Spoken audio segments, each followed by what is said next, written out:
दोस्तों चिली से लगभग 2300 मील पश्चिम में साउथ पैसिफिक ओशन के बीचों बीच एक ऐसा खास आइसोलेटेड रहस्यमय आइलैंड मौजूद है। इस आइलैंड को एक्सप्लोर कर जाने के बाद साइंटिस्ट और आर्कियोलॉजिस्ट के दिमाग में ये एक सवाल का बोझ बना हुआ है। आखिर क्या रहस्य छुपा है इस आइलैंड में, आइए पता करते हैं। दोस्तों मैं जिस आइलैंड की बात कर रहा हूँ, इस आइलैंड का नाम है ईस्टर आइलैंड। आपने तो कभी ना कभी इस आइलैंड के बारे में जरूर सुना होगा। दोस्तों इस आइलैंड को स्थानीय में रापा न्यू कहा जाता है, जो कि एक पॉलिनेशियन लैंग्वेज है। और स्पेनिश में बात किया जाए तो इस आइलैंड को कहा जाता है इस्ला दे पास्कुआ। दोस्तों इस आइलैंड को अगर आप गौर से देखेंगे तो ये आइलैंड आपको बिल्कुल एक ट्रायंगल की तरह दिखेगा, जो कि 14 मील तक लंबी और 7 मील तक चौड़ी है। और इसकी क्षेत्र की बात किया जाए तो ये 64 स्क्वायर मील का एक ट्रायंगुलर शेप आइलैंड है रापा न्यूई। दोस्तों आज से लगभग 1 मिलियन साल पहले वोल्केनिक इरप्शंस के दौरान ये आइलैंड का निर्माण हुआ और इन आइलैंड को कहा जाता है वोल्केनिक आइलैंड। लेकिन वोल्केनिक इरप्शंस के दौरान आखिर आइलैंड बनते कैसे है, अगर आप नहीं जानते हैं तो छोटे में समझा देता हूँ। तो जब समुद्र की गहराई में वोल्केनिक ब्लास्ट होता है तो लावा निकल के समुद्र के तल में फैल जाता है, तो एक लावा का लेयर का निर्माण होता है। तो उस लेयर के ऊपर जब एक और वोल्केनिक ब्लास्ट होता है तो लावा निकल के उस लेयर के ऊपर एक और लेयर बन जाता है। ऐसे करके करके जब लावा की इस लेयर की ऊंचाई समुद्र की गहराई को पार कर जाता है तो इस ऐसे आइलैंड का निर्माण होता है। इसलिए इन आइलैंड को कहा जाता है वोल्केनिक आइलैंड। और इन वोल्केनिक आइलैंड का एक खास बात होता है कि इन आइलैंड में केव्स देखा जाता है।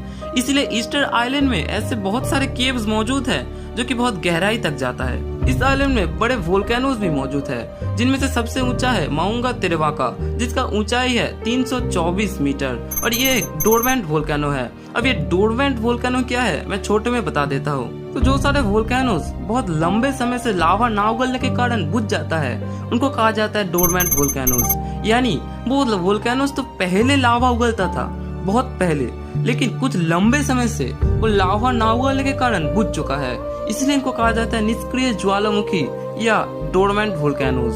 दोस्तों इस आइलैंड को साल 1722 को कुछ यूरोपियन एक्सप्लोरर्स द्वारा खोज किया गया था और जिस दिन उन्होंने इस आइलैंड पे कदम रखा था उस दिन को यादगार बनाने के लिए उन्होंने इस आइलैंड को नाम दे दिया था पसीलैंड। और उसके ठीक 4 साल बाद कैप्टन जेम्स कुक द्वारा भी इस आइलैंड को विजिट किया गया था।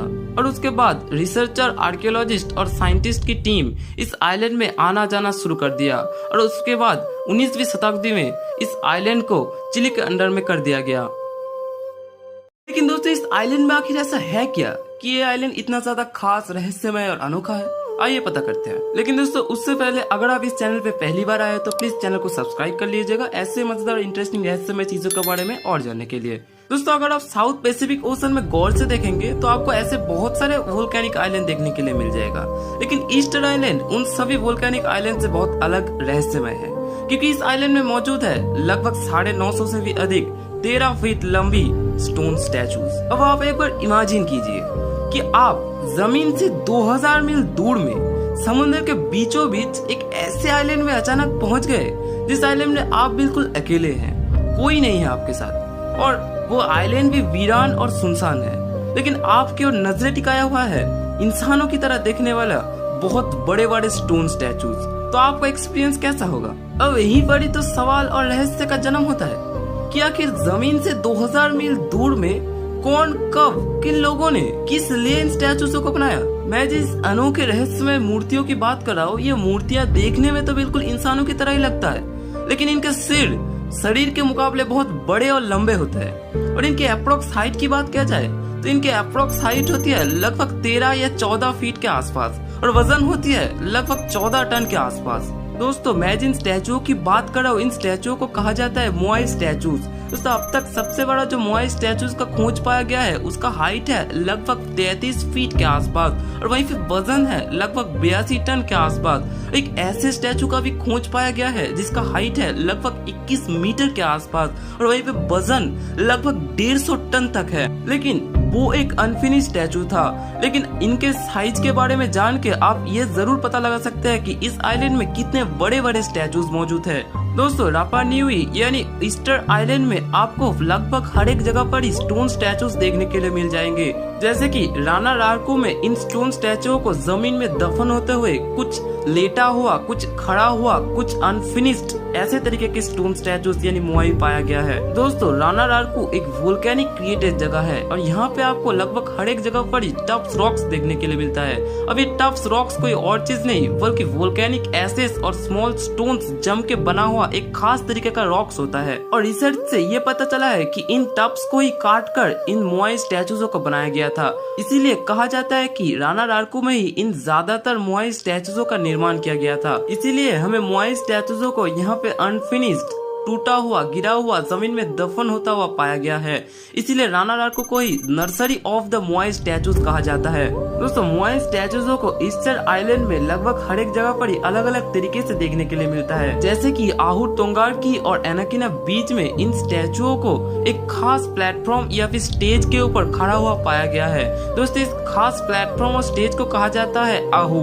दोस्तों इन स्टैचुओं को समुंदर की ओर पीट किया हुआ और आइलैंड की ओर इशारा करता हुआ देखा जाता है। दोस्तों आपने तो ऐसा मोआई जरूर देखा होगा, लेकिन आपने क्या इस तरीके के मोआई को देखा है? दोस्तों इन खास मोआइयों को कहा जाता है पुकाओ टॉप नॉच मोआई। दोस्तों इनके सिर के ऊपर जो टोपी जैसा चीज दिख रहा है इसको कहा जाता है पुकाओ। इन पुकाओं को एक खास तरीके की वोल्केनिक रेड स्टोन से बनाया गया था। दूसरी तरफ आहू अकीवी में पाए जाने वाले मोआई समुंदर की ओर देखता हुआ और आइलैंड की ओर पीट करता हुआ देखा जाता है। लेकिन आखिर किस लिए इन स्टोन स्टैचुओं को ऐसे खास तरीके में पाया जाता है?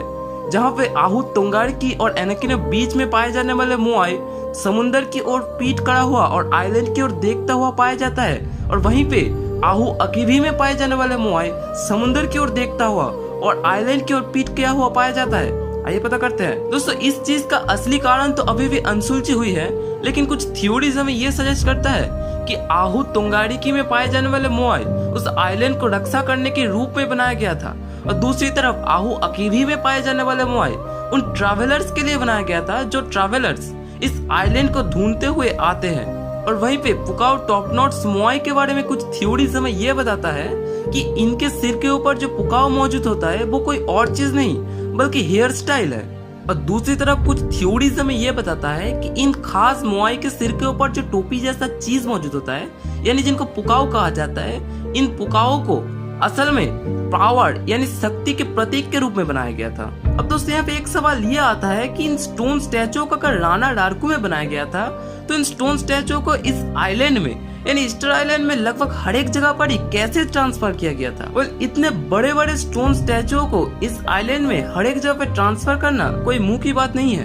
दोस्तों इसके पीछे भी कुछ थ्योरीज के बारे में बताया जाता है। जैसे कि एक थ्योरी के अनुसार इतने बड़े स्टोन स्टैचुओं को कुछ बड़े बड़े लॉग रोलर्स के ऊपर लेटा कर खींच कर ले जाया गया था, और एक दूसरे थ्योरी के अनुसार इन स्टोन स्टैचुओं को खड़ा करके चारों ओर से रस्सियों से खींचकर कुछ इस तरीके से एक जगह से दूसरे जगह पर ट्रांसफर किया गया था। दोस्तों इन स्टैचुओं के बारे में इतना कुछ जानने के बाद आपके हमारे सभी के दिमाग में एक सवाल तो जरूर आता है कि इन स्टैचुओं को बनाने का आखिर मकसद क्या था?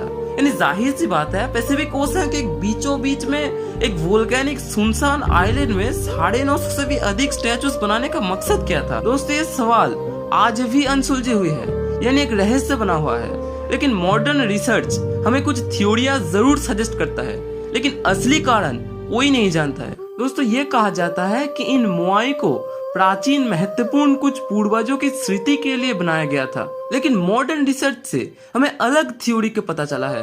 दोस्तों जो एनिवेन तिलबर्ग जो कि Easter island stone statue project का डायरेक्टर है, उन्होंने कुछ ही सालों पहले इन स्टोन स्टैचू को बनाने के पीछे एक कारण के बारे में बताया था। दोस्तों उनके मुताबिक ये स्टोन स्टैचू बनाने वाले लोग ये सोचते थे कि ये मूर्तियां बहुत भारी मात्रा में एग्रीकल्चरल फर्टिलिटी और फूड सप्लाईज में मदद करते हैं, और इसी कारण से आज से लगभग 500 सालों पहले इन स्टोन स्टैचुओं को वो लोग बनाए थे। दोस्तों वैन तिलबर्ग और उसके टीम, कुछ जियोलॉजिस्ट और एक सॉइल एनालिसिस स्पेशलिस्ट सारा सरूड ने राणा रारकू में अपना रिसर्च किया था, क्योंकि यहीं से ही लगभग 95% मोआई स्टैचूज का बनाया गया था।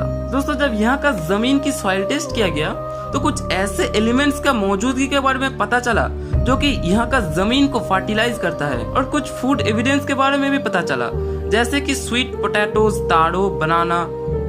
और दूसरी तरफ फ्रेश वाटर और अच्छा वेदर कंडीशन होने के लिए यहाँ पे बहुत भारी मात्रा में फसल उत्पादन किया जा सकता था। इसीलिए वैन तिलबर्ग द्वारा ऐसा दावा किया गया था। लेकिन असली कारण अभी भी अनसुलझी हुई है। आज भी ये जगह एक रहस्य बना हुआ है। लेकिन दोस्तों, आपको क्या लगता है कि इन स्टैचुओं को कौन लोगों ने बनाया था, किस लिए बनाया था, कब बनाया था? जरूर कमेंट सेक्शन में बताना। और ऐसे मजेदार इंटरेस्टिंग रहस्यमय चीजों के बारे में जानने के लिए इन्फिनिटी को सब्सक्राइब कर लेना और बेल नोटिफिकेशन को भी ऑल पे कर देना, ताकि हर एक वीडियो की नोटिफिकेशन आप तक तुरंत पहुंच सके।